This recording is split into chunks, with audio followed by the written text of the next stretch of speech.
kuileta gesi kimakosa hapa nchini kwetu. Hizi ni nondo za habari kutoka Kemgongo TV. Mimi ni Chazi Fabian. Waziri Mkuu wa Jamhuri ya Muungano wa Tanzania Dr. Mwigulu Nchemba amesema kuwa Mungu hakuleta gesi asilia nchini Tanzania kimakosa, bali kwa makusudi maalum ya kuhakikisha rasilimali hiyo inanufaisha Watanzania na kuchochea maendeleo ya taifa. Dr. Nchemba amesema hayo wakati akizindua kituo mama cha gesi asilia inayosindikwa ni CNG cha Puma Energy kilichopo Salasala jijini Dar es Salaam tarehe 9 mwezi wa pili mwaka huu, akisema kuwa uwepo wa gesi asilia ni baraka ambayo inapaswa kutumiwa kwa tija ili kuboresha maisha ya wananchi na kuimarisha uchumi wa nchi. Amesema licha ya bara la Afrika kuwa na rasilimali nyingi ikiwemo mafuta, gesi na ardhi yenye rutuba, nchi nyingi za Afrika bado zinashindwa kuzitumia ipasavyo, hali inayozifanya kuendelea kuathirika na migogoro na misukosuko ya kiuchumi inayotokea katika mataifa mengine ya dunia. Ameeleza kuwa migogoro ya kimataifa hususan katika Mashariki ya Ulaya na Mashariki ya Kati imeendelea kuathiri upatikanaji wa bei ya nishati hata kwa nchi ambazo zina rasilimali hizo ndani yake. Katika muktadha huo, waziri mkuu amesema Tanzania pamoja na Msumbiji ni miongoni mwa nchi chache barani Afrika zilizojaliwa kuwa na gesi asilia kwa wingi, hivyo hazipaswi kukumbwa na changamoto za kupanda kwa gharama za nishati endapo rasilimali hiyo itasimamiwa na kutumiwa kwa ufanisi. Amehimiza juhudi za makusudi kuhakikisha gesi asilia inakuwa nishati ya kawaida ya maisha kila siku ya Mtanzania. Aidha, Dr. Mwigulu Lameck Nchemba ameielekeza Wizara ya Nishati na taasisi zake kusimamia kwa karibu na kuharakisha utekelezaji wa miradi ya mafuta na gesi asilia, hususan ujenzi wa vituo vya gesi asilia vinavyosindikwa ni CNG na upanuzi wa mitandao usambazaji katika mikoa mbalimbali ikiwemo Morogoro na Dodoma kwa lengo la kukidhi mahitaji ya taifa. Vilevile ameongezea kuwa wizara hiyo inapaswa kuongeza kasi ya utafiti na uchimbaji wa gesi pamoja na kuhamasisha matumizi yake katika sekta mbalimbali zikiwemo usafirishaji, viwanda na matumizi ya majumbani ili kupunguza matumizi ya kuni na mkaa pamoja na mafuta ya petroli, hatua inayosaidia kulinda mazingira na kupunguza gharama za maisha. Wizara ya Nishati, hakikisheni mnaharakisha usimamizi na mnasimamia kwa karibu utekelezaji wa miradi ya mafuta na gesi asilia, hususan ujenzi wa vituo vya gesi asilia iliyoshindiliwa katika mikoa ya Morogoro na Dodoma, wako ndo makao makuu ya nchi. Wizara ya Nishati, ongezeni kasi katika kupanua mitandao ya usambazaji wa gesi asilia ili kukidhi mahitaji ya taifa. Kama mnavyojua, kadri ambavyo wananchi wanashuhudia mambo mazuri yakitokea kwa majirani, kila mmoja anatamani yatokee kwake. Tunataka wananchi wapate unafuu wa gharama katika uendeshaji wa vyombo vya moto, matumizi mengine ya nishati, pamoja na serikali kuipunguza matumizi ya fedha za kigeni na kuagiza mafuta.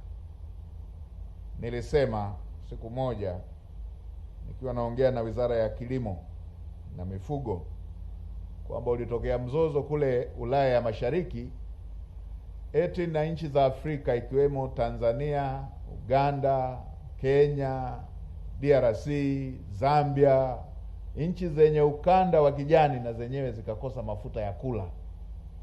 Nchi ambazo zenyewe ndo zinatosha kuwalisha wale wenye vinchi vidogo vidogo wasio na maeneo ya kulima. Hata Tanzania na Msumbiji ambazo ni moja ya nchi tajiri wa nishati ya gesi kwa ukanda wetu huu, hatupaswi kupata shida ya kupanda kwa gharama za mafuta toka kwenye nchi zinazozalisha mafuta, ili hali tuna baraka hii ambayo Mungu alitupatia ya gesi asilia. Kwa hiyo tuharakishe kasi ya kupanua mtandao wa usambazaji wa gesi asilia ili kukidhi mahitaji ya Watanzania wote. Mheshimiwa Waziri, umeongea vizuri kwamba mnaendelea pia na utafutaji. Umetaja mpaka bonde la Wembere kule kijijini kwetu. Tuendelee kutafuta pia, tuongeze kasi pia katika utafutaji ili mwisho wa siku gesi hii iweze kuwa ndio nishati ya kawaida ya maisha ya kila siku ya Mtanzania. Ndio iwe nishati ya kawaida ya maisha ya kila siku ya kila Mtanzania. Watanzania wote jitokezeni kwa wingi kutumia fursa ya uwepo wa gesi asilia iliyoshindiliwa. Haya ni mageuzi makubwa ambayo yatachochea maendeleo ya kiuchumi ya mtu mmoja mmoja na kwa taifa zima. Mungu wa kuileta gesi kimakosa hapa nchini kwetu alikuwa amekusudia itunufaishe Watanzania. Mazungumzo kuhusu uwekezaji, maendeleo na mafanikio hayawezi kukamilika bila nchi kuwa na utulivu, mshikamano na amani. Tunavyosema gesi iwe jambo la matumizi ya kawaida ya kila Mtanzania, hivyo ndivyo na wasio na gesi wanavyoweza kuitamani. Nitoe rai kwa kila Mtanzania kuhakikisha kwamba tunadumisha tunu ya amani, utulivu na mshikamano ndani ya nchi yetu ili uwekezaji wa aina hii uweze kufanyika, ili ulinzi wa rasilimali yetu uweze kufanyika. Tumekusanyika hapa kushuhudia tukio leo kutokana na uwepo wa amani, utulivu na mshikamano, na wakati wote hiyo ndio imekuwa chachu ya maendeleo ya nchi yetu. Ninawaomba sana kila mmoja wetu aone kuwa na wajibu wa kulinda na kudumisha amani ndani ya nchi yetu.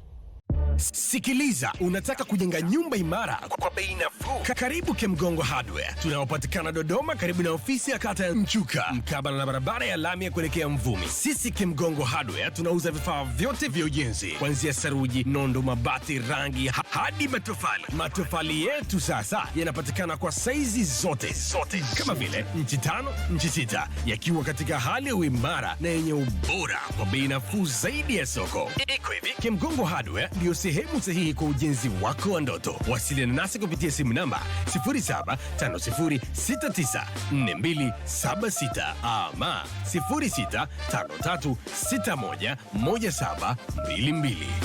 Kemgongo Hardware, karibu ujenge nasi kwa gharama nafuu.